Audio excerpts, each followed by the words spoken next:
This video is for those of you looking for some information on real-world usage of the Momentum Transend E+.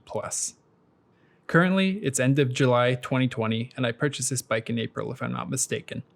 In that time, I've put a couple hundred kilometers on it. Its initial intent was to be a commuter bike over the summer, so I could get to and from work without breaking a sweat. The bike will allow me to do this, however, I haven't been able to actually use it as a commuter, seeing as the offices are still closed for business and we're working remotely. Typically, if I'm going to ride, I'll ride for exercise, and I'm going to take my road bike. But I have used it for some coffee runs around town in the interim, and it's performed flawlessly. The bike currently retails around $3,200 Canadian, and this makes it fairly competitive for a mid-drive bike with an internal hub and hydraulic brakes. Stopping power is adequate thanks to the hydraulic brakes, and while they are Tektro, they seem to get the job done. I was a little leery purchasing this bike, given the lack of online videos, but I can say that the internal hub has been smooth, and the drivetrain has proven to be competent. I've had the opportunity to ride it on some average 7% gradients, and it allowed me to best my non-assisted segments when my power output is averaging approximately 250 watts.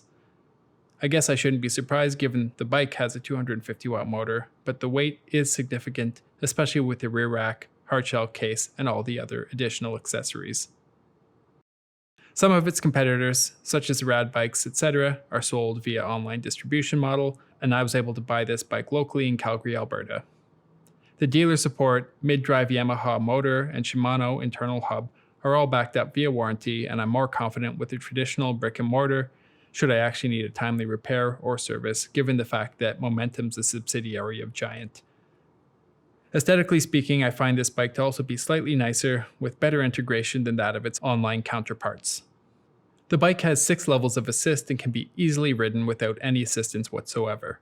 The range is beyond my expectations, regardless of assist level, but keep in mind, more assist means more drain, obviously. I can easily go a week or two without charging, granted my typical commutes are relatively short, approximately 10 to 15 kilometers, and I generally run it in the lowest assist level or no assist at all. The charger is big and bulky, so you definitely wouldn't want to pack that around with you, but it does output 6 amps, which charges the battery very quickly. The battery pack is removable, which is fantastic for work, also great for storing over the winter months, especially in Canada, as it can certainly be a significant amount of time. Removing a battery from a down tube is not my idea of a good time.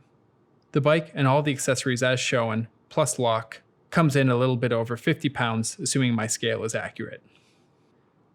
The dislikes. The 7-speed grip shifters aren't my favorite. I would certainly prefer traditional road components, but it is responsive enough.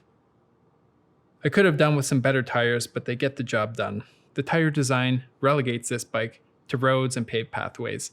I'd also prefer Presta valves, and this comes with Schrader, but given the size and weight of the bike, I guess it can be expected.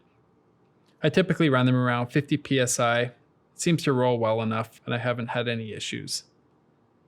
As we slowly return to work and I pile on the KMs, I'll be sure to update this if I run into any issues.